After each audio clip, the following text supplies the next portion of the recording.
ভাই, এমন ট্যালেন্ট আমি বাপ জন্মে দেখি নাই। একটা সময় আমাদের এই বাংলা থেকে তৈরি হতো রবীন্দ্রনাথ ঠাকুর, সুভাষচন্দ্র বোস, রাজা রামমোহন রায়, ক্ষুদিরাম, আর এখন পদুরাম। ওদের কি দম ভাই।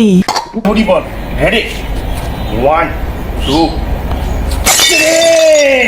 এতদিন শুধু শুনে এসেছিলাম যে কেউ কাউকে চ্যালেঞ্জ করলে বলতো তোর পদে কত দম দেখি একবার। আজকে ভাই সত্যি সত্যি দেখেও ফেললাম, পদেরও দম হয়। কারো হোক বা না হোক, এই কাকুর দম ভাই আছে পদে। পুরো ডাবটা ফাটিয়ে দিল, পুরো পদ দিয়ে ডাবটা ফাটিয়ে দিল। আর এই দাদা তো ভাই আলাদা লেভেলের মজাতে আছে, পুরো পদ দিয়ে ডাব ফাটিয়ে দিল। কি দিয়ে ফাটিয়ে দিল? পুরো পদ দিয়ে ডাবটা ফাটিয়ে দিল। ভাই সত্যি বলছি, এই ভিডিওটা দেখার 1 সেকেন্ড আগে পর্যন্ত আমি বলতে হেজিটেট ফিল করতাম, বাট এই ভিডিও দেখার পর থেকে পদ শব্দটা আমার কাছে এতটাই ক্যালকুলেট হয়ে গেছে যে আমি এখন পাছা না, পদ দিয়ে পাদি। পাবলো কেনা কি করে।